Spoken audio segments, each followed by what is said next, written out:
Welcome to 3 Night Weekend, a new podcast from Sifted Games at sifted.net, where we talk to gaming industry luminaries and help you plan your weekend to come. I'm Shane Satterfield, and you can find me on Twitter at Dinfire. The show goes live every Friday morning for our patrons and the following Monday for everyone else. If you want to listen when it's at its full power, head to patreon.com/sifted and pledge at least $4 per month. This week, we're talking with Adam Sessler. He's been covering video games for over 20 years at outlets like G4 and Rev3. He took a detour to found his own data company and has recently returned for the revival of gaming TV network G4. All right, and here we are with the one, the only Adam Sessler. It is truly a privilege to catch up with you, in all honesty, Adam. You and I have been so busy, literally over like the last few years, that we really haven't had a chance to catch up. You're living up in the Bay Area. I'm living in LA. There's a pandemic going on. I'm glad that 3 Night Weekend has facilitated a reuniting of our minds. No, which is good, because it usually came down to, oh, cool, it's E3. I'm going to go to Michael Pachter's party, and then I can see Shane. Yeah, that I'm was the one time I knew I could run into you. We're going to catch up on everything that's happened. Exactly. We're going to share all our opinions on the big games that have come out since we saw each other. I do miss that. I mean, I miss Pachter's party just for so many reasons, not the least of which, obviously, is catching up with you. But I'm glad we're doing it now. Yes. Obviously, the big news for you, and we'll get to it eventually, is that you are a part of the reformation of G4. Are you excited about that? Yes, I am very excited. I love the fact that you're using the term reformation. Yeah. It has this historical significance where we've does. recalibrated political and religious alignments in Europe. I mean, is it that far off? No, probably not. And I think to a lot of people out there, I've realized it's absolutely that. So. Yeah.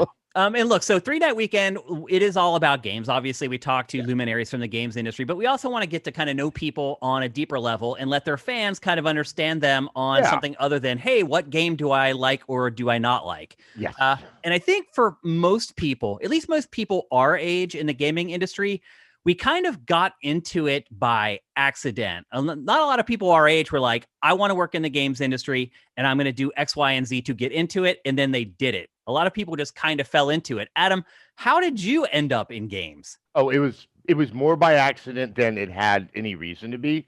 I was a banker. So I started, I went to UCLA from 91 to 95, and I was an English major. And then I graduated, and this was that period of time, especially in Southern California, because there had been a recession, and then because of the LA riots, LA was even in a slower rebuilding of their economy. And so there was this mantra everywhere you heard, when you were young, which is, you're not going to find a job when you graduate. Yeah. And as a result, when I was offered a job by a large international bank, and this isn't as a teller, this is as like a credit analyst. When I was offered that gig, it was like, oh, well, I better take it because I'll never get another job offer again for the rest of my existence, or that's what they're telling me on the radio. Yeah. So I got it. My piece of advice to a lot of people is try not to be a banker. Yeah. It's not the most direct way to get into the gaming industry. So after about 2.5 years, I thought I was going to take an accounting class. I mean, this was grim. I mean, it was just, but I think there's another thing, and I do pass this on as a piece of advice to young people, that your sense of time when you're young is all screwed up, because you can only understand time by the amount of time that you've lived. That's true. And so every year when you're 20 is 1/20th of your existence. And it's very hard to conceive with the fact that what you're doing at, say, 22 can change and change dramatically. So you think you're just kind of committed to that path. I definitely felt that way. So the one thing I was doing to alleviate a lot of this misery was I was doing it was called public access. You know what that is. Yes. It was before I think the it still internet exists, actually. I think public access TV is still out there in the rural parts of America, maybe. Well, no, I don't think anyone watches anymore, but I mean, it's mandated by the government, who owns the majority of the broadcast airways, not cable, that some of it has to be made available to the public, and that's what a public access station is. And this was YouTube content before YouTube. Yeah, that's the best way to describe it. Yeah. And I did a comedy show with a bunch of friends, and it was fun. And I was, I'd done theater before when I was in high school, and I did a little bit in college. And so that was working out. And then through a friend of a friend, I think of a friend, there was a girl who I knew very well, her boyfriend's roommate. That's right, Trent. He was at GameSpot, and I'm blanking on his last name. I probably shouldn't even use it because someone will Google it. Anyway, Trent. I had met him. They're like, yeah, I'm working on this TV show for this new station called ZDTV. You should come by and try out. So I go to this tryout, and it's just a bunch of people who looks like they know each other. And Yeah, and probably I'm like, did. oh, great. And I'm like, oh, okay. And it's like, this is the 90s in San Francisco. So everyone's kind of dropping these little stories to make themselves look more relevant than I And think important. they were. And I'm like, whatever, okay. And I'm still going to stick around and do this audition. And so I did. But before I did the audition, turns out the woman who was running the public access station was the director of the auditions. She's like, hey, perfect. Oh, Adam. No, you're going to do just fine. I'm like, all right, things are starting to shape up. Yeah. So I get out on the set. There's, copy in the prompter, and I read it. I have my enthusiasm. And then they asked me the question, what games are you playing right now? Which I was not. Other than the game of let's go out every night and try to find a girl, there was just no games I was playing. Yeah, so you weren't playing games at all up to that point in your life. In my life, yes. You had played them like with earlier. any type of deal. Yeah, exactly. Once I hit college, my neighbor had a Super Nintendo, but I didn't have a game system or anything like that. So you had like a 5-year window where you weren't playing a lot of games. Yes. So the majority of the Genesis SNES era is pretty lost on me, unless it's Super Mario World or the big ones. Super Street Fighter 2. That I played just ridiculously. I was an E-Honda guy. Nice. Because of the milking. Which means you still are an E-Honda guy. Yeah, okay, that's true. So they're like, what games are you playing? And I had done a little bit of research. So I said Resident Evil 2. And then there's this other game that everyone told me to mention. And, it had this absurd and nonsensical title as far as I was concerned. So what I meant to say was Final Fantasy VII. I don't know what came out of my mouth. I know by the look on their face, they're like, really? Never heard of Final Friends or whatever it was. That sounds really fun. So now I'm like, oh, I'm losing it. And then everything got quiet, and the stage manager was like, hold on. So they would like you to river dance. What? Now, on the public access show, one of my favorite sketches that we had done is I would play a version of Michael Flatley of Riverdance fame. Once again, kids, you're gonna have to look this one up. It's Irish people with very stiff torsos but kicking a lot. Yeah. And so the whole shtick is Michael Flatley's teaching a community college Riverdance class, and I just kept on jumping off camera with a new shirt unbuttoned to my navel, which is that like he would always have this leering look on his face with this unbuttoned shirt while kicking his legs. That was it. That was the sketch, and so I did that. And I learned afterwards, they're like, yeah, that's how you got the job. Wow. And so I got it. They're like, we need you to play more video games. I'm like, that is fine. Done. And yeah, just the fun part is that games were kind of consistent with how like stuff I was enjoying doing in college in the final years. I love reading literature, but I love the idea of analyzing pop culture. Yep. Because it was more relevant. It was more popular, and the idea that it's kind of infused with what's happening at the time.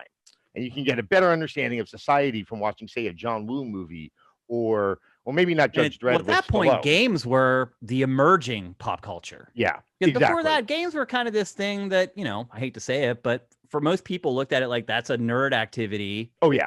Is something kids do. And that was the transition away from that to where it became socially acceptable for older players to play games. And it was like, so I started in 98, and boy, if there was ever a year for video games, I started in the middle. Well, you hit the ground running, buddy. And I think people were saying like, it's not usually this awesome. I'm trying to just set expectations. Unreal had come out. I mean, okay, here's the part that's really funny. The game that was supposed to be the biggest game of the year was Sin from Ritual. Yeah, I remember it. Yeah. And that was probably the one that, it came and went. But Unreal came out that year. Half-Life came out that year. Ocarina of Time came out that year. Banjo-Kazooie had come out that year. Metal Gear. Yeah, I mean, it was this just kind of endless parade. Yeah. And I think as a result of that year, and especially Half-Life, which just kind of hit pop culture in such a significant way, it finally started to emerge, I guess, from the shadows and into something that was going to become ever more, it's kind of popular. And then, yeah, I would say by the time, I would say 2010, maybe even earlier, I would say that the game console in a home was as ubiquitous as what a VCR was back in the 80s for us. And Yeah. it was going to be there. Yeah. So how did you end up on extended play? The first, is that what you had auditioned Oh, for? the first, play? no, it was GameSpot TV. Okay. And who was Now, your co-host on that? so Or did you have one? it was Lauren. At the time, it was Fielder, Lauren right? Fielder. Joe Yes. Fielder's I know wife. that she's out there under a different last name, and so I'm trying to remember that. So Well, that's Joe how it Fielder was started. the editor-in-chief of GameSpot at that time. At the And Lauren time, was his wife. Yeah. yes, and she was working on it. And the thing was, we were taking our content from GameSpot. And this goes back to the Ziff Davis aspect of ZDTV. They were trying to tap into their resources, which were fairly extensive at the time, to be able to sort of pull the expertise and pull the content. So I Well, my first job was at ZD, and my first job was, quote, magazine editor. And my job was to take magazines like EGM and create a website for them. Oh, and wow. It was supposed to be a full-time job, and I would get all 4 of the magazines done in like 2 days. And they're like, what's this guy doing just sitting around? They're like, can he write? And I was like, I actually have a journalism degree and ran a gaming website for 3 years before. And they just started giving me work, and that's how it all started for me too. So, I mean, yeah. I mean, to your point, when I found out these jobs existed, it was really like, really? Really? Huh.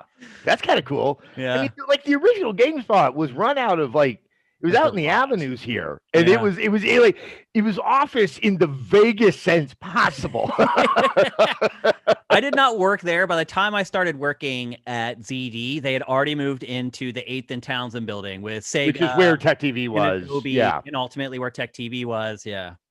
So yeah, it started as GameSpot TV. It became Extended Play, really because it had to get renamed. Paul Allen had bought ZDTV, so it was no longer formally associated with Ziff Davis, even though there was, I believe, still a connection between Extended Play and GameSpot. I might be wrong on that.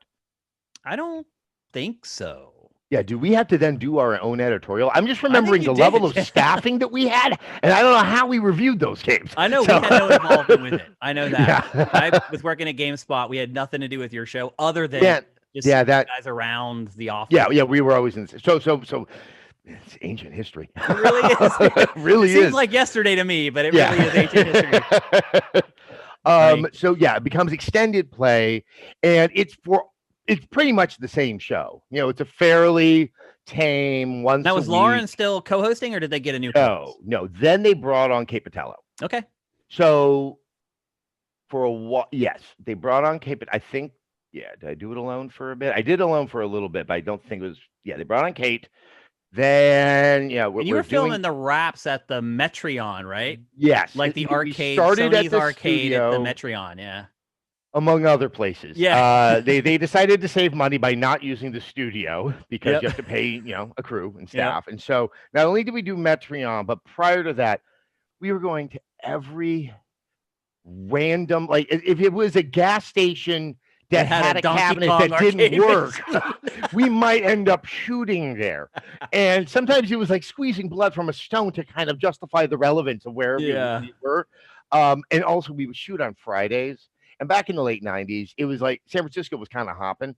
Like the entire Bay Area was. It was the first internet boom. When I moved there, it blew my mind. And so, but we kept on going to the South Bay and get stuck in Friday evening traffic coming back up. And I'm like, no, I want to see my friends. I want to go out. Yeah. And you're just stuck in some of the worst traffic that you can possibly imagine. But that's neither here nor there.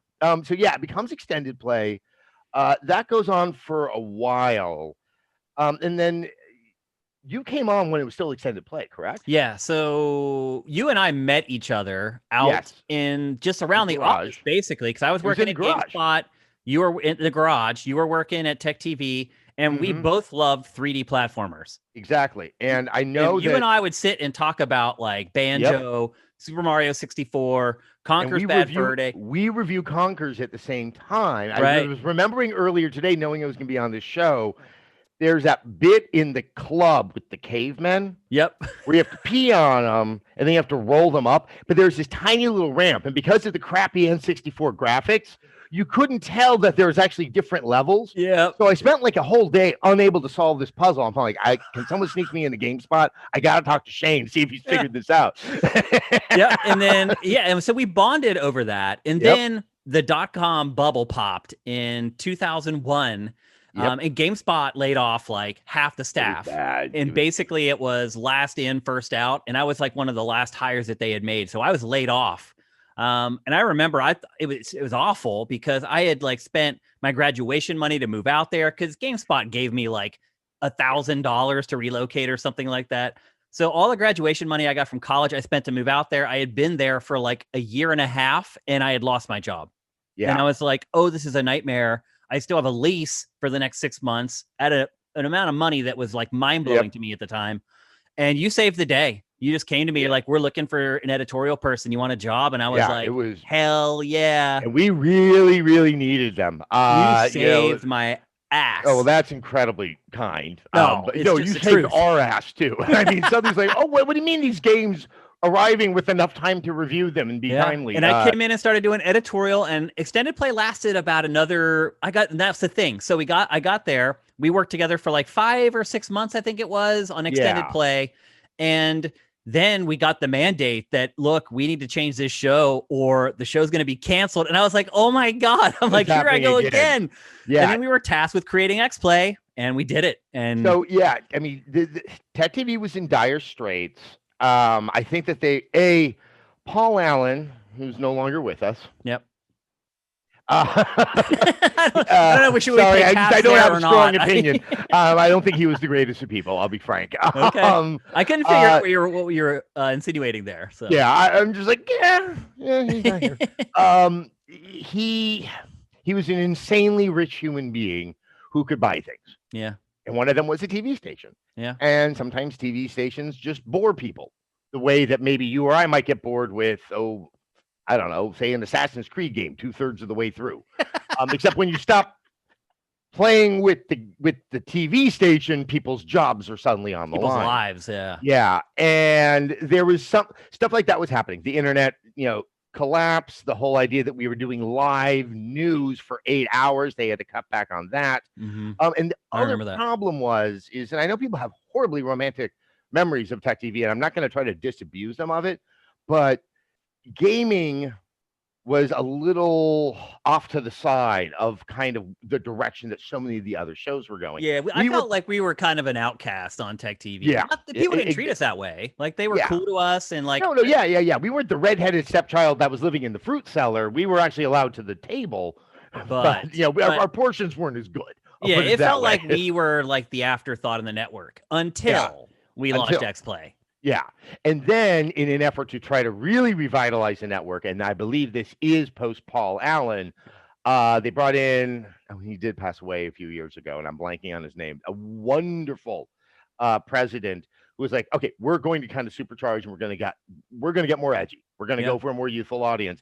And it was very dry. Tech TV was very dry and played it straight. And there's a place for that, but there's a place for it. But when you're talking about pop culture, it's kind of, it can be tough. And we were living under the mandate, forgot about this. Yeah. Where we couldn't show people shooting people in video games. Right. Yeah. This was post Columbine. Yeah. And when the biggest game in the history of games up until that point was Grand Theft Auto 3, it makes it hard. You're suddenly like, you're really challenging. Yep. So all of that got to go out the window. We were going to have late night. We could be a lot saucier, I'm going to say. Which isn't it crazy to think about that now?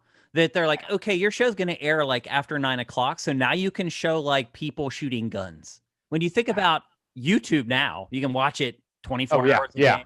Like, it wasn't that long ago, Adam. And my memory is it had less to do with advertisers. It had more to do with a very conservative. And I think they maybe thought that they were going to be selling the station to like the home and garden people, where that really is like a strong, like that, like they don't mention death or anything. Nothing grim is going to happen on like Curbside Appeal or whatever those shows are called. Which the first time I heard it, I'm like, My Shed, like a red or whatever one of those shows are. Yeah. So, and the part that, and once again, their focus was on Unscrewed with Martin Sargent. Yeah. Like that was their They talk thought that was going to be the big hit. Yep. And as a strange benefit, even though we felt like once again they're kind of pushing us over to the side, we were able to create X Play without anyone really paying too much attention. Yep. And we had an EP, and that was pretty much it. Yeah, we made the first few shows, and it was the highest rated thing in the history of the network, and it Like stayed immediately. that way. Immediately, like immediately. I remember we couldn't believe it. Like we got the ratings back, and we're like, "Are those right?" Like, well, remember they had to create a new color because it was Yeah, kind of that's like right. the terror alerts. because up until that point, the screensavers just ruled Tech TV. Like nobody Yeah. could even fathom that a show could knock off the screensavers. Because look, let's be honest, the whole studio was Yep. screensavers. Their Yeah. set was gigantic. They had like 10 people on set scurrying all over the place. It was Leo's show. He was the big star of the network, even though you wouldn't know it by knowing him. Like he was great. Like he didn't have like the huge ego that you would expect, but still, Well, we never fathomed had that we would outrate that such show. good experience from radio because that's where he cut his teeth. Yeah. That it is one of those things where it's like you could put him in almost any setting and he knew how to adapt to it because with radio and with TV, but really with radio, dead air is just anathema. No, yeah. And so you just It'll learn kill you. that skill like fill How to fill it. Yeah. Fill. Look, I'll be honest with you.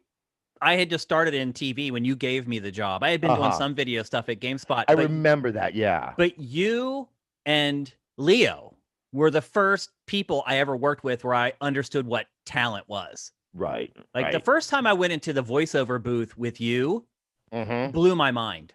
I don't think people appreciate how hard it is to read a teleprompter or to go into a voiceover booth with a script and read naturally. And I'll just always remember the first time I went into the voiceover booth with you, I was like, okay, I get it now. I understand why he's on camera and I'm behind the camera. And that was an eye-opener for me, and it was good. And Leo was the same way. Like the way he performed, I was like, "You're talent. Like you're better than me at this stuff." And there's a reason you're on camera. Well, and it's also like your job is you've got to do this correctly with as few attempts as possible because you can't slow down the process. The prompter stuff, this is going to be interesting. Sort of going forward with the new G4, because prompter reading is hard. It is hard, really hard. The full sentences, you probably get about 5 words typically in the prompter, and so it creates a break in what you're reading that isn't natural. That you're not supposed to observe, honestly. I mean, the trick I've found over time without even trying to do it is where my eyes are is about 5 words ahead from what's actually coming out of my mouth. Yeah. I'm almost reading diagonally where it's like, okay, if that word's there, I'm just going to guess what the other words are that might have to kind of be in the middle of that. It's a skill, and not just anyone can do it. Absolutely. No, and I regard it the same way I regard a lot of streamers out there where I'm like, I have no idea how you're doing this. Yeah. Like you mean as far as like playing a game very well and staying engaged with the audience at the same time? And then doing it for hours on end. Yeah. Which is just, I'm like, this is, I think it's insane. I'm glad somebody can do it. Yeah, I'm not one of them. I can always feel the discs in my back when I see someone doing that. All right. Let's move on to sort of what happened when, G4 and Tech TV is essentially sold to Comcast. Yeah. And everyone who works at Tech TV in San Francisco, not everyone, but most of the people who worked on shows were basically given the choice of you can move to LA and continue working on your show or not. And the X-Play team, we all of us, I think, was there anyone who didn't move? There were a few. Carrie, there were a few people who were, because they gotten married maybe, or were going to be setting up lives up in San Francisco, weren't ready to do that move down there. I mean, what was most really of us went to LA. Yeah, most of us went, especially from X-Play, because it was. Well, because we were having fun making the show. We were having fun making the show. We were a family, man. Like I loved everybody that we worked so much with. Fun. Like they were my brother or sister, It's like and we all kind of like went down there together. All of us really apprehensive about it. We were. Like, okay, all of us were like, well, look, we can move back if we hate it down there. And we were in the most secure position. What we have now learned since we were in the top rated show on the network, and that was a gaming-centric channel. They really bought Tech TV for X-Play and all the subs that Tech TV had because that had like 47 million homes and they were at like 20 something. Exactly. And then And we the found that one out thing very that quickly when they started cutting shows. well, yeah, and I don't want to sound like it was as craven as it was, although it may very well have It been, kind of was. is that they wanted those subs, but they would be kind of violating contracts with the cable providers if they completely changed Tech TV overnight. Mm-hmm. That it had to be kind of a slow bleeding, you know, to kind of satisfy various contracts as well to try to maintain as much of the audience as they possibly could. And what really sucked is there were so many people that moved down there that found themselves kind of without a Screwed. job Well, within Martin months. Sargent's show was called Screwed. Unscrewed. But they ended Then up they dropped the screwed.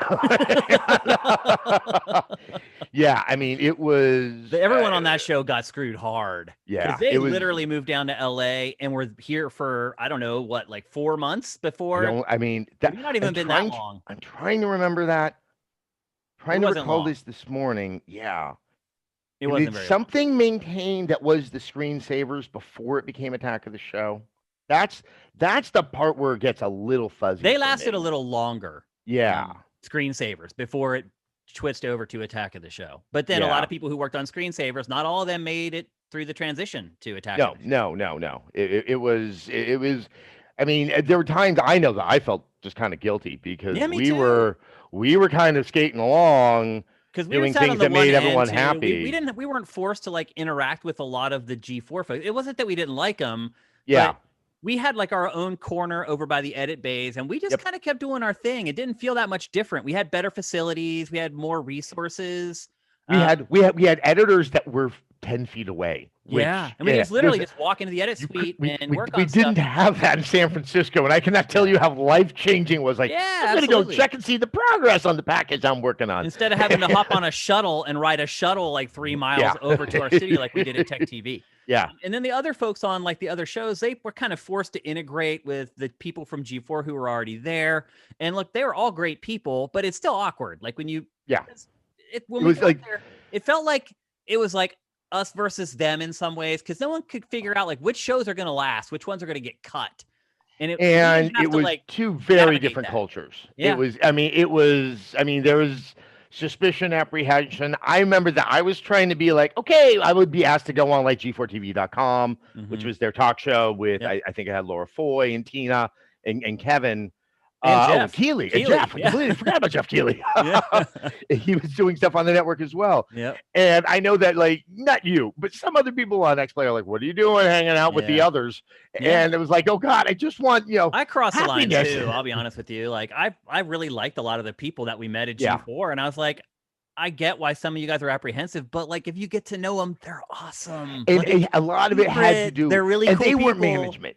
That's the thing, is that. Man, that merger was handled. I mean, it is very poorly. Textbook how you do not do it. Yep. And I remember they had like the logo at first that had like Tech TV connected to the G4 logo. And that was that whole period that you were talking about where they couldn't just jump straight to the new G4 because they would lose all the subscriptions. And so we had that weird logo that existed for like a G4 while. Tech TV. And then once they finally cut all the shows from Tech TV, that's when they just went back to the old G4 market. Yeah, it was. I mean, look, this is a completely run-of-the-mill pedestrian story in the world of LA and television. Yeah, I mean, it just happens all the time. But it was definitely the first time any of us had experienced it on that kind on that kind of a level, and it was. It's always unfortunate to have something that bitter kind of be the beginning of your relationship. Yep, it's true. Of what happens.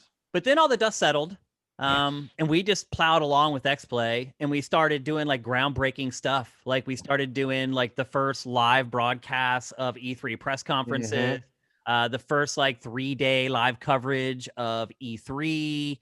We broke so much ground there. Kind of once everything got figured out, we just started, and they started getting behind us with budgets and stuff, and they're just like, "Hey, what do you guys want to do?" And we're like, "We should do this." Yeah, I mean, the E3 one was huge. That's and huge. It was slowly also, and this is true going back to Tech TV, but like, in the way that we were sort of the redheaded stepchild, but a lot of, even at G4 in the early times, there was like, this game thing is big. But usually you have people running things that didn't really understand why, and were a little bit apprehensive about it again. And so it's like, how do we capitalize on that with not necessarily covering it?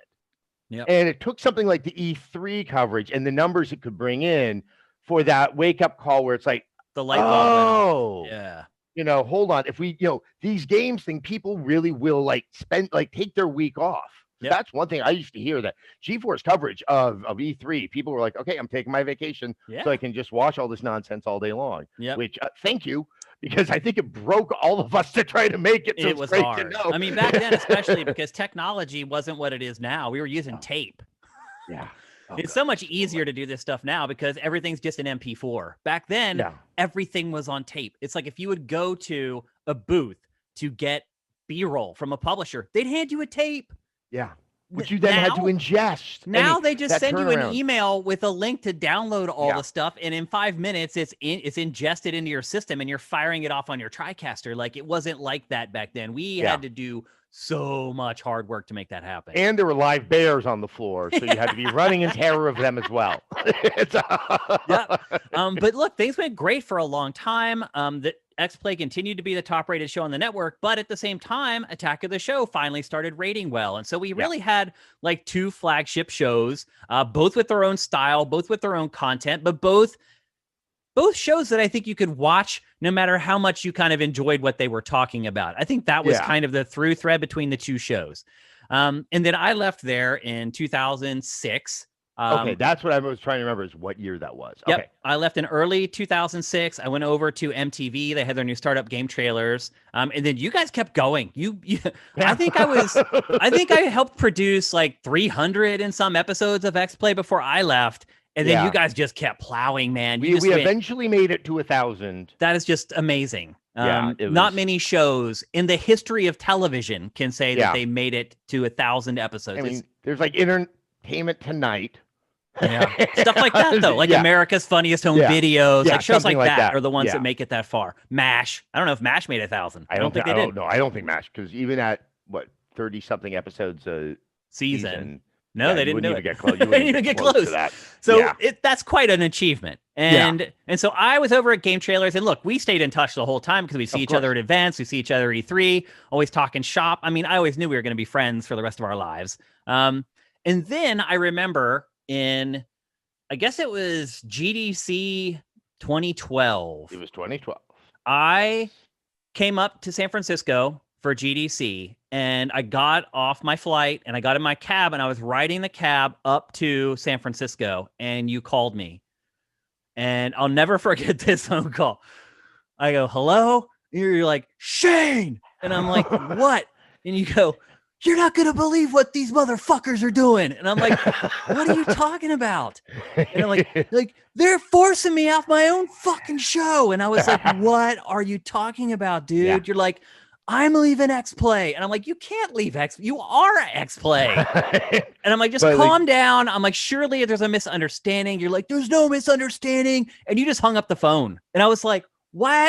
And I tried to call you back, and you I don't think I hung up on you. I think I lost the connection, but obviously it was at a perfectly dramatic. Yeah. I mean, at that point it hadn't happened. I mean, it's welcome to Hollywood. You hear things about you before it happens. Yep. I was going up to GDC, and I was not working on camera, which is how I knew. That's a pretty good sign. Yeah, that's a pretty good sign. And I wanted to keep going because I needed to go figure out what was happening. Yep. I remember spending a long period of time with Warren Spector and his wife. And I'm like, what should I do with my career? What should I do? And he goes, and he was always been wonderful to me. And he's like, hey, do you want to see Epic Mickey 2? Yes, I do. In fact, I do want to see it. And I'm like, yeah, I actually really want to see this game. And then the boom came down. Not that much longer afterwards. I think it was in a week or two. It happened, and those things. And what happened exactly? I don't know. Do you even know? No. I mean, that's the other thing about working in entertainment. A lot of times you don't get the answer. No. I think there were some personality disputes. What I do know is the show itself was on insanely shaky ground. Well, the show had changed at that point. It had become more of an Entertainment Tonight. Yeah, you guys were doing 3 or 4 episodes a week instead of doing more. Yeah, it was. And so it became difficult to have sketches in every episode, and it just kind of become this show where you and Morgan stood on stage and just kind of tossed to packages. You guys weren't as involved in as many packages as you were Yeah, Yeah. and I mean, there was cost cutting. There had been some layoffs.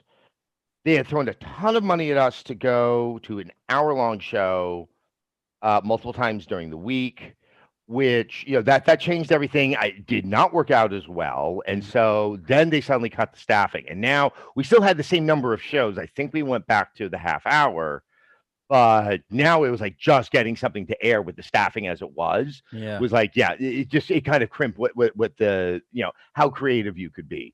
In addition, and this was the big one, was the Comcast purchase of NBC. Yeah. And the decision then was to have NBC come in and kind of call most of the shots, because obviously they had the experience working television. Yep. And that's where G4 as the video game channel started to it was not, it was hard for a lot of people to get their heads wrapped around things. Mhm. Oh, and I forgot, this was the Well, they really moved you big out of one. the offices, right? The offices, Into that had, into E Studios, right? that had happened a while before. Yeah. But that's That a big was, deal. I mean, well, you're I taking love out of it your 'cause it put home me and you're putting closer to these my new apartment. studios, and it's closer to your apartment, but Yeah. you guys didn't have the resources at that point that No, you had and we had couldn't, and we before. couldn't shoot in the building the way Right. we could do all those office sketches, Yep. back in that day. But with the with the NBC purchase, what this did is it really angered DirecTV. And DirecTV was the most appealing thing about Tech TV when G4 bought it, because at that point it had a ridiculous number of subs and they have been struggling to get that. So just because DirecTV had been the largest distributor when ZDTV started, we had kind of a disproportionate number of viewers that were DirecTV. Mm-hmm. Excuse me. So when DirecTV resented the fact that Comcast now had the whole NBC family and they could use that to negotiate fees with cable providers, DirecTV decided to take a shot across the bow.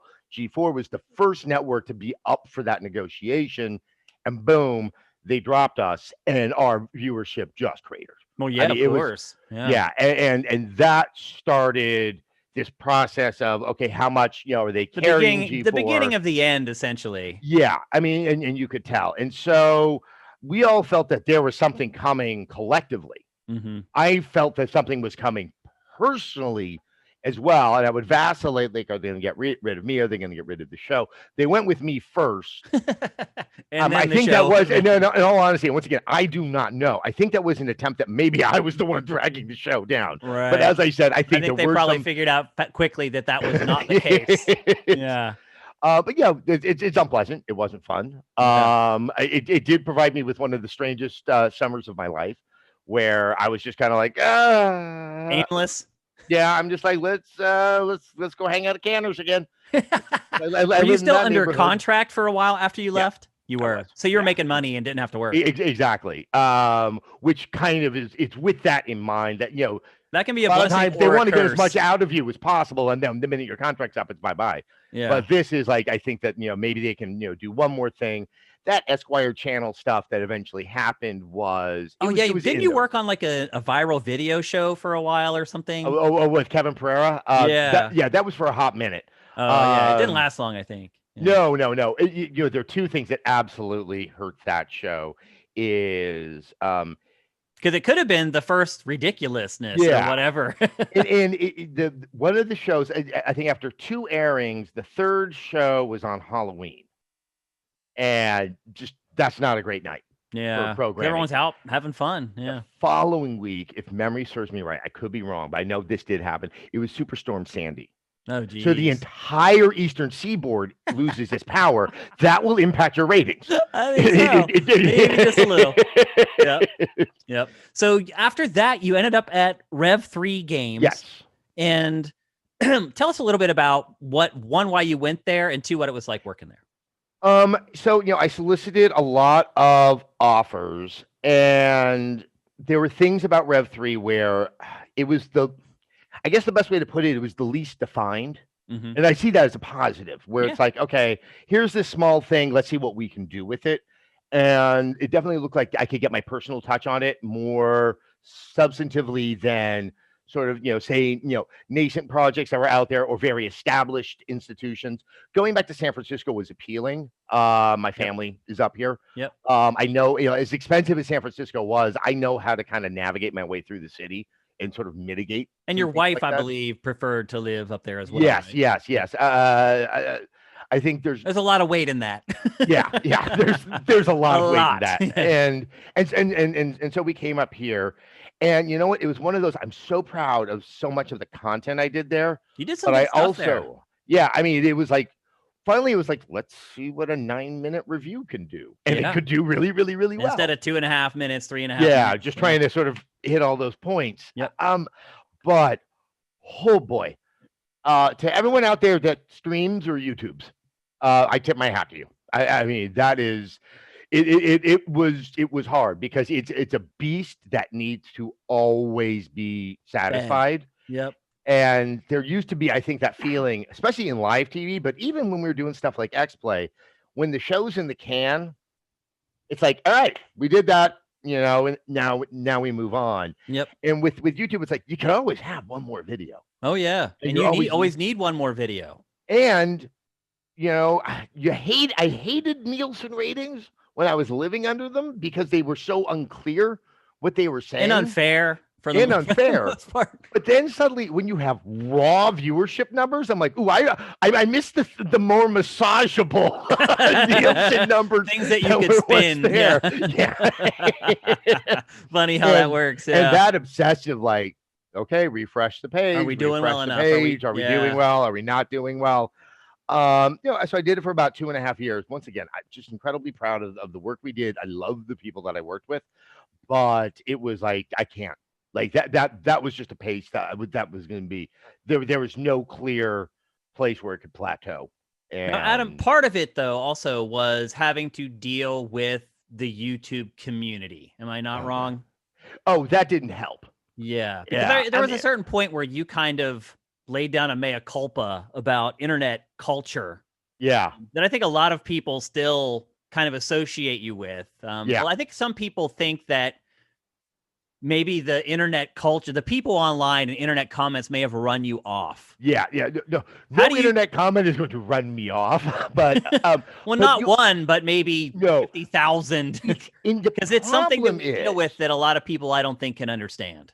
Yeah, and I think the thing is, like people, when they're on Twitter, they're like, you can't say anything nuanced, and it's hard to have a conversation on Twitter. Mm-hmm. That's really true of just the internet in general. Yeah, like that isn't a unique thing, and to try to lay out kind of a structured argument of like, what I thought about a game or this various thing. It's not that this is so dogmatic that that this is a monolithic truism, and a lot of people would regard it that way. And as time goes on, when the majority of what comes back to you is not just vitriolic, like unwilling to just even listen or to understand, and you're breaking your ass trying to do That's the hard part, is how much that's where you're like, what am I doing this for? I know. And then, obviously the thing that happened with regard to the resolution thing, which is where it just exploded.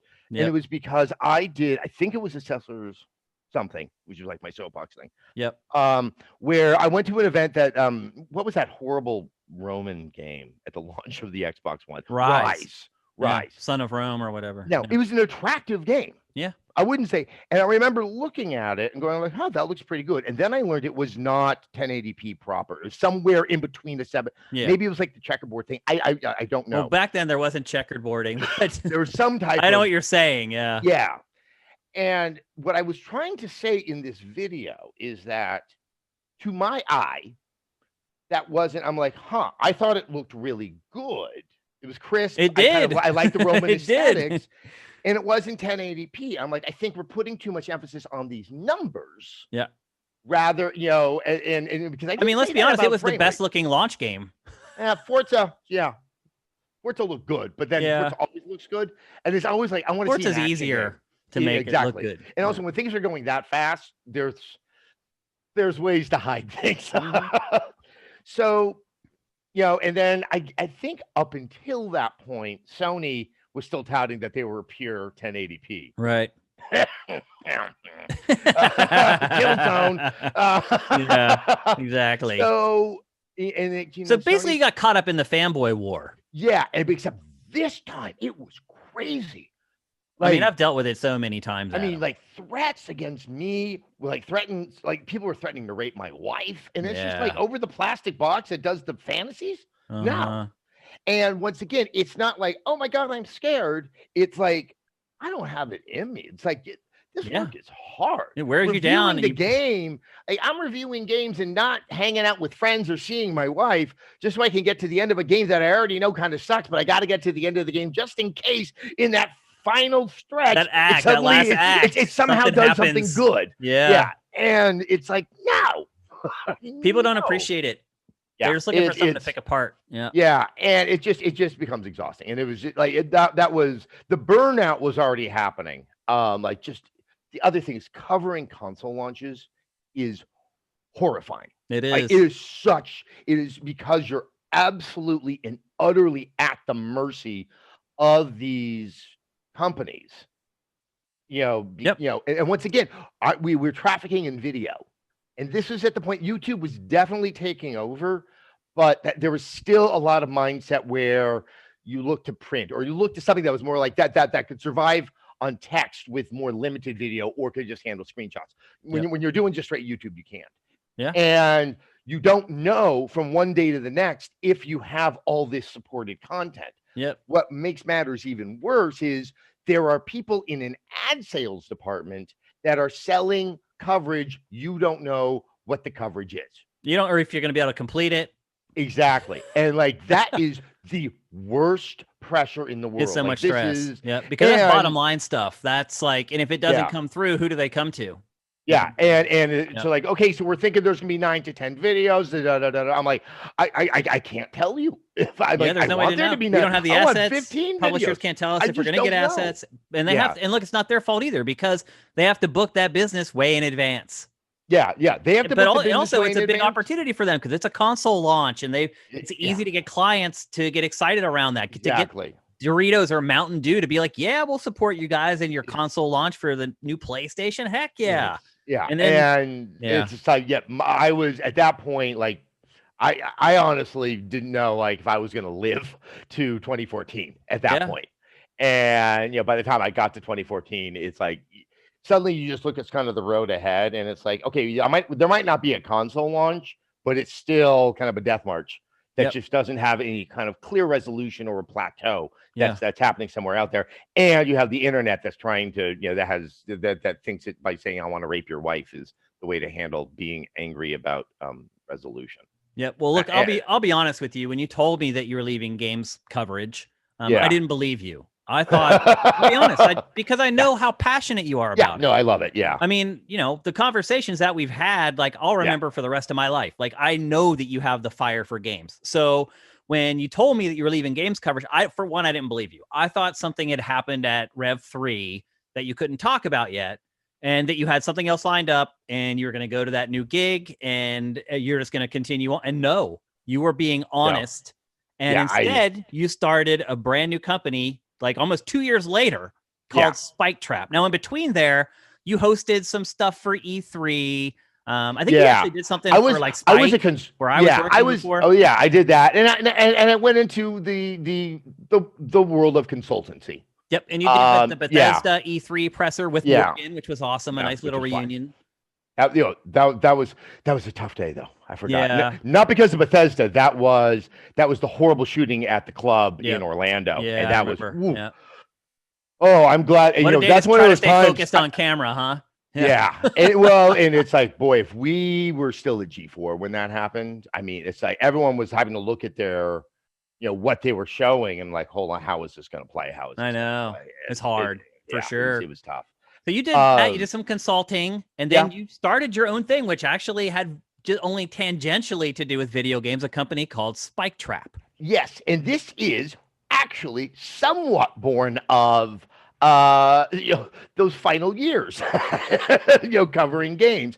Where I always knew this, and I had learned more and more that there's no good way to evaluate what the audience is actually saying. And I think we all know that the loudest, the most obnoxious tend to get more attention. Yeah. And it's kind of a trick of the brain. Two things are a trick of the brain. You tend to notice negativity more, and you kind of assume, like, oh, if it's really loud, that must be representative of X number of people. Yeah. The only thing empirically you can say is that dude doesn't like this. Yep, that's true. And but look, it was two major things, really kind of struck me. One was the always online aspect to the Xbox One. Yep. Where I'm going to be frank, I was just somewhat skeptical about how many people were that incensed over something that was like already part of a phone, right? Always being online. Yeah. And people yes, compartmentalize their tech. Yeah, Have you noticed that? And like, they're like, I have one set of rules for my cell phone. I have another set of rules for my console. Like, it's very weird. And then obviously, like, Microsoft did not handle that well whatsoever. They put out that statement that was written by clearly 100 lawyers, right, with about as much compassion as a room of 100 lawyers will demonstrate. Yep. But but they made huge material changes to a console not that long before the launch. Yep. Which is just not good. It doesn't also generally up until that point had not happened. Yeah. And it was like, whoa. The other one was the problems at E3. I'm blanking. What was the French Revolution Assassin's Creed? Unity. Yeah. Where in the morning of that week, they showed it off, and they showed off the co-op. And then a discussion had emerged, can you play a female character? Yep. And that continued throughout the day. Then there was a Ubisoft press conference where even I had assumed that game it was the first time they didn't have a number in the title, I think, because Black Flag was 4. Yep. Assassin's Creed Black Flag. Because it was just Unity, and because they started the day with the co-op, I thought it was a very different game. That one that was co-op focused. Yeah. And I'm like, that's a little strange that you can't like have some customization of the characters, at least pick some genders. And then, then they kind of demonstrate, it is a proper single player game with a cooperative angle on it. That's what you find out later in the day. Yep. But this internet fury and discussion have been growing. And so when they came out to talk about the game and the new hero, I can't remember who you play. I think his name is something. I don't remember either, to be honest. Yeah. But that almost sounded like they were being deliberately insensitive to what had transpired when probably they didn't even know. Right, like, right. How do we solve for this problem?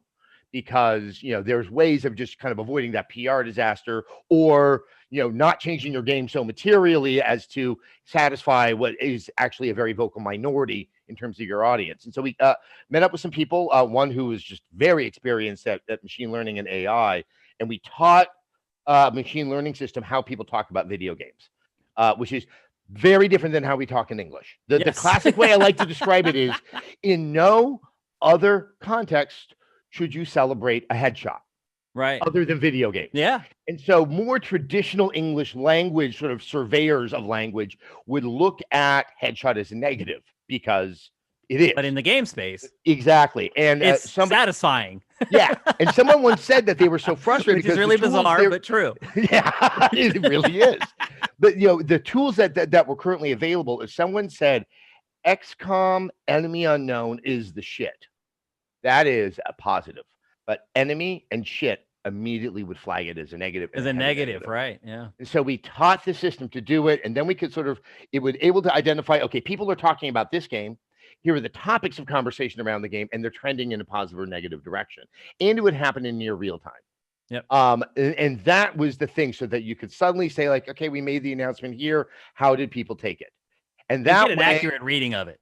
Yeah. And what this could prevent is so many different things. One, someone on the dev team who, they're very passionate. These people care about their product. Yeah. And when people start to slam it, they might freak out and say, like, oh my God, and go online and create more trouble for themselves. Right. When actually it was, once again, they read the 3 negative comments. That were just 3 negative comments. It was to help put everything in context and help, like, just give better, more accurate data about the audience, or as I like to put it, everyone, because we always talk about everyone and we don't know who the fuck we're talking about. Right. That's true. Yeah. And and they can make informed decisions. So it was also kind of my mea culpa for God knows what amount of trouble I've caused game companies. Is it your make good? Is that what you're saying? Over the 15 years. Is your way of giving back? I was charging them for it. Don't get me wrong. So you did manage to stay in the games industry kind of tangentially, but it sounds like it wasn't enough. It wasn't good enough. No, and the other thing is that I cannot program. I am technically I am a virtual Neanderthal when it comes. Everyone always thinks I'm good at games and tech. Yeah, and so I could sell. I had the connections and things like that. But there's only so much I was gonna be able to offer before the wheels had sort of it became its own perpetual motion machine. Yeah. And so it's like, do I want to go forward? And COVID hits, and then lo and behold, I get this text from Blair Herder. Yeah. and now I am, buddy. Do you have time for a phone call? Yeah. And for those of you who don't know, Blair Herder, I actually worked with him at MTV when I started Game Trailers. He was at MTV. Right. He was the one at MTV too. He was doing some little game show thing in New York. That's right. And I was running editorial on the West Coast. And then he ended up going over to G4. So he and I kind of passed ships. We were ships passing in the night. I went to MTV from G4. He went from MTV to G4. I went from G4 to MTV. And he ended up going over there. He ended up being the host after you left for X-Play, right? Well, and then but he was on X-Play as kind of third host. Yeah. Which was really, really great, especially in the beginning, because, up until that point, it was just Morgan and me. And, let's say one of us, they wanted to send, afar to cover something. It was always kind of a scramble to figure out how do we do the timing or something like that. Yeah. Now there was another body. Yeah. And you could send Blair out too, and you could say right, exactly. Yeah. So when it was like, hey, look, Atlas is doing another showcase. It's like, Blair, how are you doing? Atlas. No offense, Atlas. No offense, but I'm having certain memories of Judges Week. Yeah. So Blair is actually the person who's kind of heading up the revival of G4 that's happening right now, correct? I'm trying to remember what his title is. He is one of the people that were kind of started at the inception about the return of G4. Yeah. There are other people involved. They will be revealed as time goes on. But yeah, okay. He has become a corporate sellout since I last saw him. Well, he's become a corporate guy. He's not really he got out of being talent and stuff like that. He's been working in marketing and things like that since he left G4. Yeah, exactly. And so it was announced just here in the last week, you are coming back to be a part of the new X-Play. And Adam, I don't even know if you can answer a lot of this, but I'm going to ask anyway. Yeah, please. Damn it. I helped create X-Play and I worked on it for 5 years. I feel entitled to ask you this I think that's fair. Okay. Is it going to be like the old X-Play? Is there going to be sketch comedy in the show? Or is it going to be review driven like the old X-Play was? What's the plan? So I cannot answer that. And not even because my hands are tied this is still something that is being worked out. Okay. The analogy I will give you is, how many times have we interviewed a game developer who talks about assets in a game before they know if they're really going to make it into the shipped product? Too many. Now, having said that, you just pointed out comedy and reviews. And I think I can say with a fair amount of confidence that if neither of those are present in the show, it has no business being called X-Play. Okay. So, and then the content I've been doing has been hilarious, for B4G4. Yeah, there's been a lot of comedy, light on reviews, but it's also been light on games. Yeah. So that's so. So you have been doing some content here. It's called B4G4, right? Yep. Yeah. This is more or less stuff for the YouTube channel. They've just kind of opened up the Twitch channel. I'm going to be doing some stuff. I'm going to be doing something on Friday of this week. Today. Some stuff. Oh, that's right. That is today. Yeah, I should probably check my phone and see if someone's like, "Where's Sessler?" Yeah. So and kind of working with that, and then obviously that becomes kind of a fun throw the spaghetti at the wall type. Okay, let's see what this kind of content is like. What is this content like? And that will all start to inform what will become the show and other types of programming throughout the network. Now, G4 is not going to be on TV. I think that a lot of people are confused about that. They think it's going to be on, at least at first, it's not going to be on DirecTV or cable or anything. It's going to be strictly digital, right? Now I am going to give you more of a patterned corporate response. they are very aware of that media consumption has changed in terms of its delivery systems and platforms. Okay. And I will just kind of leave it at that. There are things. There's so many things to be announced. Obviously, COVID is going on, and Yeah. so there's also like, okay, we don't want to like spill everything now because there's still some time that has to Yeah, go you got plenty of forward. time to build. So, and things once again, you want to make sure that like it's asset locked before you start to talk about them. Sure. So I would say stay tuned on that one. Okay. Is there any rough release date for like X-Play when you guys start producing it? Because Attack of the Show is also coming back. Yeah. No. And once again, that's not because there aren't goals, ambitions, and whatever. It's like, boy, if there was one thing, we're not a Kojima game. We would like to say this is the date and it stays at that date, for that time. But there's just a lot of factors that have to be evaluated before you can say like, yes, we will be up and running. Because actually, the original G4, remember they had to delay it by a week and they just aired Pong. That's right. Yeah, for a week. So, as clever People as still that remember was, it though, exactly. It made an impact. But that's still not a desirable situation to find yourself in. It's like it's always great when you find a way to kind of. They made lemonades out of lemon. Yeah, absolutely. In that case, now Adam, obviously the internet. I can tell you firsthand that YouTube comments have not gotten any better. Oh, I know. People have not become nice suddenly. Do you think you're going to be able to handle it? Yeah. I think the other thing is, especially because of the work I did at Spike Trap. Yeah. The douchebags make up a far smaller percentage of the conversation than I realized. You've convinced yourself that they're the vocal minority. Yeah. Okay. Yeah, Good. I tried to tell you that, by the way, when you told me that you were leaving, and I'm like, yeah, you're getting overrun by like 10 dudes, man. Like, yeah, I mean, it's. I know that. Also, now I don't care. Yeah. You remember back in the old days where we loved to just kind of just like tweak, all the kids that loved anime, especially like Dragon Ball Z and we always insulted Sonic's friends. And people just were like, why? Yeah. Now that's everybody. Yeah. And I am the guy telling everyone to get off my lawn. No, it hasn't gotten better. But on the flip side, the most interesting thing is the reception that the announcement of G4 has received. It's been glowing pretty much. Yeah, and people, it was just this weird confluence of events. One thing that I've talked about this in the past is that X-Play's ratings were good in the later years. They weren't astonishing, but that's also because we only valued men 18 to 35. Yeah, and the show had changed a lot too. Let's be honest. Yeah, but from 12 to 17. Oh, we were like one of the strongest things in all of television. And they're all adults now. Now they're the 18 to 30. Exactly. And then with COVID, obviously there was even more of a like kind of a nostalgia kick. I think everyone was like, I need my comfort. I need something like that. So before the announcement of G4's return was made, I would go on Twitter into my replies and it was just absurd. Yeah. They're like, oh man, I wish G4 would come back. I accused Blair and some others. I'm like, do you have people that are in maybe they hired Spike Trap to like set you up? Yeah, are you in a bunch of Reddits like seeding something out? And they're like, and I remember someone was like, didn't want to get expectations too high. I'm like, I don't think you understand. Like, it's like someone just saturated the ground with gasoline and you're just having a smoke and you're just going to give a little spark and this thing is going to conflagration.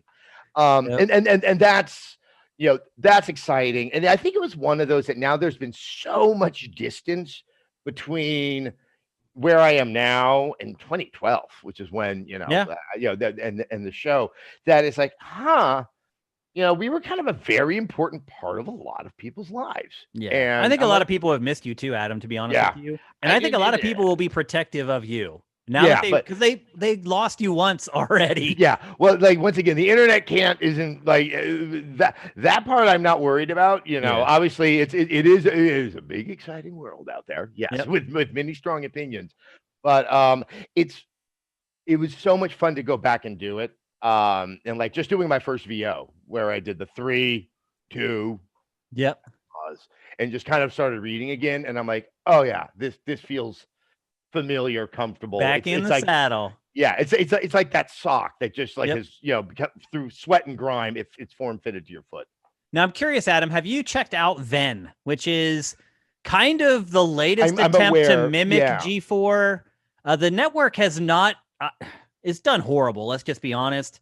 Like the week after the network debuted, most of their shows were getting like 200 to 600 people watching them. And is this on Twitch? It's Twitch only. Yeah. I saw a touch of it here or there. Look, I don't like. I'm obviously with a competitor now, so Yeah. I want to. I don't want to be professionally insensitive, but it's very tricky. This kind of goes back to what we were talking about. It's in the spike I was trying to address is that everyone starts to come up with their idea of what the audience is, and then you Yep. kind of build towards that audience. And sometimes you understand, sometimes you don't. I mean, I think one of the big philosophies we had at X Play, this might even been back all the way extended play, is I always believe that no teenager wanted content. Oh, I'm not supposed to say content. Sorry, Scorsese. Wanted something that was written for them. Yeah. Like no one at 15 wants something that has been designed perfectly for a 15-year-old. No, you want to be They treated want like the an stuff adult. that's made for the 30 and 40-year-old guys. Exactly. Yeah. So if you want a 15-year-old, you write for a 21-year-old. That's a very astute observation. And you make everything aspirational. Yeah. And so always can be a little bit above their heads rather than something that, because also teenagers can smell. When we were teenagers, we could smell pandering. These kids are so much more media savvy. Yeah. They can see it coming from miles and miles and miles away. I am not saying that Venn is pandering, but what I'm trying to sort of illuminate is it's a very tricky alchemy.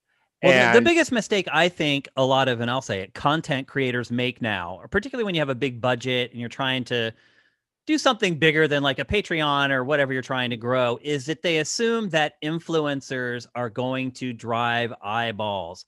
It never works.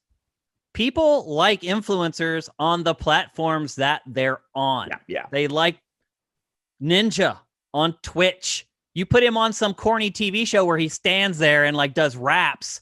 Nobody cares and no one shows up. I'm sorry, does this show exist? Oh, they've tried stuff like this. Yes.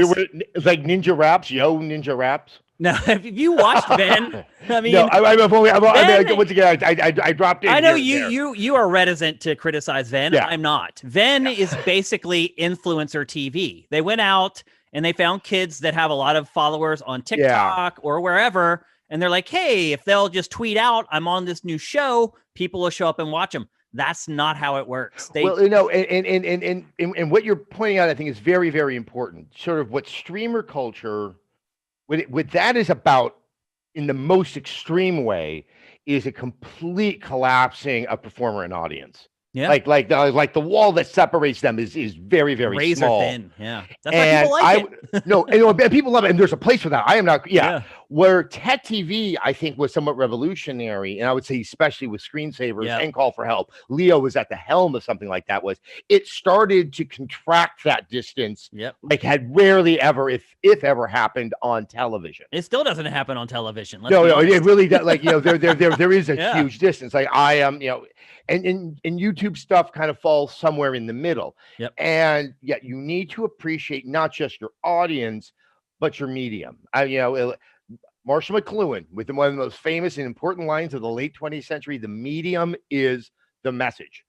And, you need to kind of tailor things with a very strong understanding of sort of what because online streaming is very different than sitting down. It is still a lean forward as opposed to the lean back, which you get with television. And it's the difference, I think, between console and play and PC game playing. To me, is just you hire talent.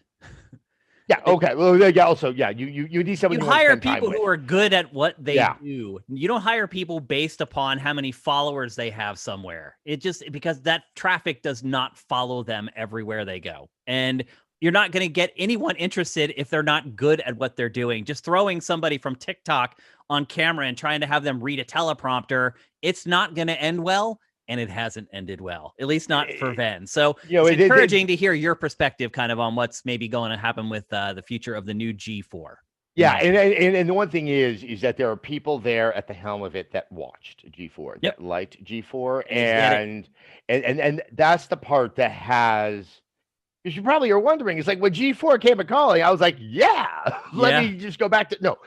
I was absolutely and utterly convinced with a couple of calls that like these guys know what they're doing. this is something that I would love to get on board with. It was just kind of a perfect confluence like that.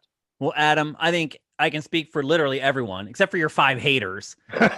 Literally, probably 5 haters who just terrorized you. I think I can speak for everyone when I say that we're all very excited that you're back home, that's very coming back into the industry. You're doing what you should have been doing all along. It's a shame that we lost you, honestly, for like 8 years. It really is. I missed your voice in the industry. I think everyone did. Thank you. So I'm very, very glad to hear that you're coming back. I am so excited that I missed a console launch during COVID. Oh, that is a bullet. I was like, oh, you this dodged is what Plastic Man feels like. We pulled it off somehow at SIFTD. It was a lot of work. Production right now is a lot of work. It's just, it's hard. It's very hard. But that's the other part. G4 is going to be coming online when, everyone's getting vaccinated. We're going to be able to do production normally, probably by the end of the year. So it should be all good. Yeah. Adam, before you go, we ask everyone who comes on 3-Night Weekend, what are they playing? What are they watching? And what are they drinking this weekend? Okay. So what am I playing? I have got to finish Cyberpunk. Cyberpunk 2077. Yeah. I was one of those people that actually, on my own efforts, tracked down a 3090 for my rig. Oh. And so I get to finally see what... Yeah, lucky you. I know. I was like, how did I pull this off? Yeah, I don't know how you did. Friend of a friend of a friend going, you have any to buy? And so so it looks right. The bugs are nominal. And the mainly more... PS5 version runs pretty well. If you're running the PlayStation version on PS5. Yeah. So, they all crash, but... I'm just really fascinated right now with just sort of a problem I'm seeing in the design of open world games, where these games have got to decide if the player should do as much or everything and scale their game to that. Like maybe that instead of having hard, easy, or whatever, it's like, do you plan to play a lot of this game or just the story or just this, and start to scale the progression? Because I'm trying to do as much as I can because I find that interesting. And now I'm just like, okay, it's not even on hard mode. They're just bullet sponges, and I'm like, they just take more damage. Yeah, and like, you take less. This game did not assume that I could actually fill out my skill trees. The way I'm doing it. So I'm doing that. But the more fun thing I'm doing is I'm playing with my 9-year-old godson. He's at his house, and we're playing through the Sackboy game on PlayStation 5. That game is so much fun with other people.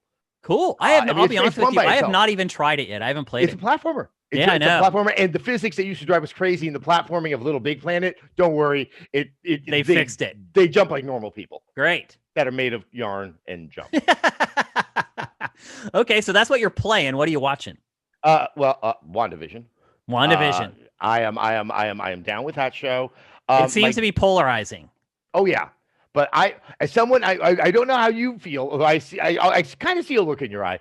As someone who grew up with UHF stations, and like I was well versed in all of those old sitcoms. Yep. I love those early episodes.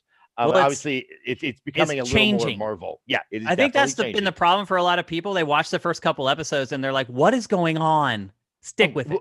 Well, also, stick with it and go watch some old Nick at Night stuff. Like you'll understand. They're not going to do that, Adam. But no. But it's just the first 2 episodes are just kind of genius in that, like, they captured the look and spirit, but still kept those characters who. I think it becomes those first episodes become more genius as you get further into the series as well. I would agree. The other thing I'm excited to see, which I meant to see last weekend, was the show, the movie Judas and the Black Messiah. Yeah, I haven't watched that yet. I've been reading so many wonderful reviews about it.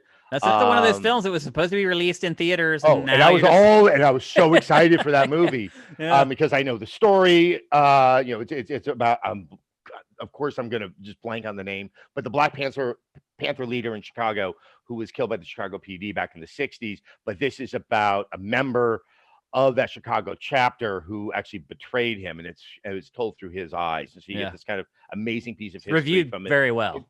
Very well. So I'm excited for that. And what are you drinking? What am I drinking? Let's see. Have you been drinking through the pandemic alcohol? I've actually had a couple dry periods where I'm like, I have hardly drank at all. Oh, good for you, buddy. I mean, it's just me and my wife, and she really doesn't drink. It's like if I sat around by myself and got hammered, I would feel bad about myself, and my wife might leave me. So Yeah, I've not been doing a lot of alcohol drinking since this all started. The pandemic hasn't been it. I would say like that election kind of was like, I don't know how sensitive I want to be to everything around me. And then on the 6th of January, I was like, maybe Crack if out I'm the drunk, scotch. this will make more sense.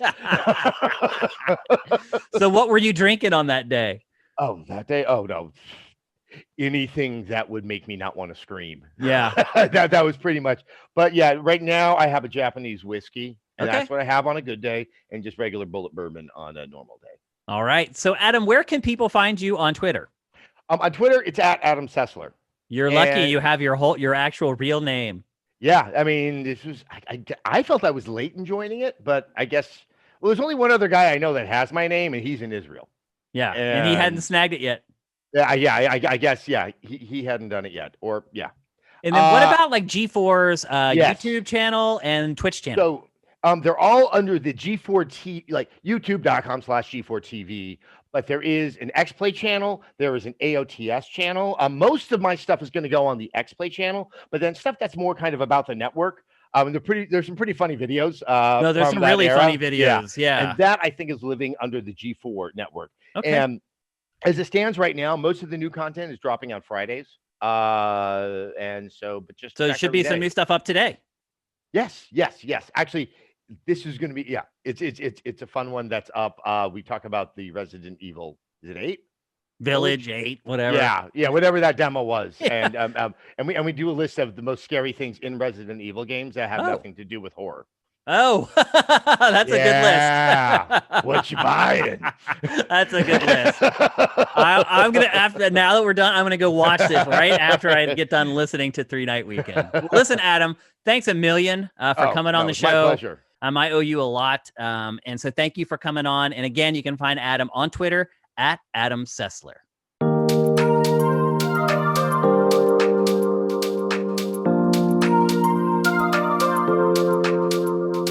All right, now that you know what Adam's up to this weekend, it's time to spin you around the world of entertainment for the next 3 days. Games! Oh man, it continues to be really slim pickings for video games. February has been a rough month, but there is one brand new game launching this weekend. It's called Gravity Heroes. It's a side-scrolling shooter that, you guessed it, uses gravity as a mechanic. It's launching for PC, PS4, Xbox One, and Switch. There's also a demo you can check out on pretty much every platform. If you're looking for something a little more scary, The Sinking City launches on PlayStation 5 this weekend. And then the odd game Thomas Was Alone is also available for Switch. TV and film! As always, if you want more passive entertainment and just want to chill on the couch, there are plenty of options this weekend. On Amazon Prime, there's a brand new series called Tell Me Your Secrets that launches this weekend. It's from the executive producer of Big Little Lies. Lots of big stars in that one. On Netflix, there's a new series called Tribes of Europa. It basically follows 3 factions as they battle for a futuristic Europe. Looks interesting to say the least. And then there's a new movie launching on Netflix called I Care a Lot. If you're looking for one of those films that was supposed to launch in theaters, but instead it's just coming to VOD, The Mauritanian stars Jodie Foster, where she plays a defense attorney trying to free an unjustly imprisoned man. It's based on a memoir, so kind of a doc pick. And then finally, For All Mankind Season 2 launches on Apple TV. If you've been getting into the whole Mars rover saga over the last couple of days, NASA just landed another rover on Mars. If that's got you all excited, then check that out. Music! A really slow week for album releases, but if you're an indie music fan, we have a big one. Mogwai has a brand new album that comes out today called As the Love Continues. Reviews have been great. The band has been at it for 25 years, so if you don't know them by now, this is a great time to figure it out. Also available today, a brand new album from S.G. Lewis. If you're looking for something a little more upbeat, his funky house tracks will definitely get it done. Sports! Like every weekend, there's plenty of sports to keep your butt planted on the couch. We're going to go day by day here on Friday. The Genesis Invitational kicks off. It's running all weekend on CBS. That is the weekend's big golf tournament.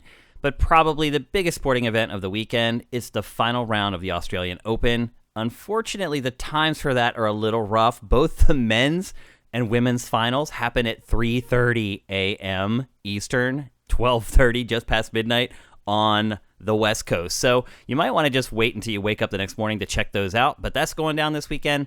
And then also on Friday tonight, the Utah Jazz take on the LA Clippers at 10 p.m. Eastern. Again, the Jazz, the best team in the West. The Clippers, one of the best teams in the West. Should be a great game.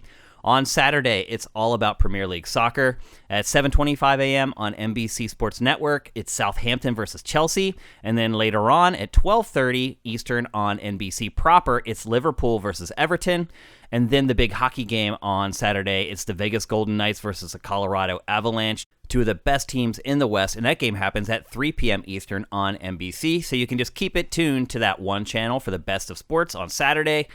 And then wrapping up the weekend on Sunday, there's a big college basketball game, Michigan at Ohio State at 1 p.m. on CBS. And then in the NHL, it's the Flyers versus the Bruins at 3 p.m., and that's on NBC. And then back to the NBA, the Celtics take on the Pelicans at 3:30 p.m. on ABC. And then it's the Nets versus the Clippers at 8 p.m. on ESPN. Esports. It's been tough for esports over the last 12 months with the pandemic going on, but this weekend there's something huge going on online.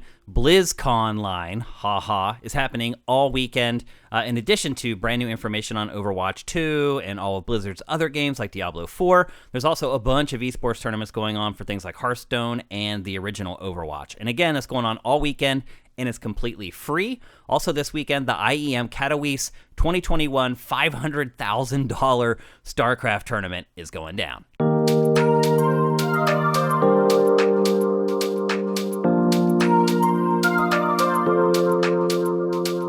Thanks for checking out 3-Night Weekend from Sifted Games at sifted.net. If you like the show and you want to get it when it's hot and fresh, head to patreon.com/sifted and give us a pledge. If you want to know when the show is posted for free, follow us on Twitter at Sifted Games.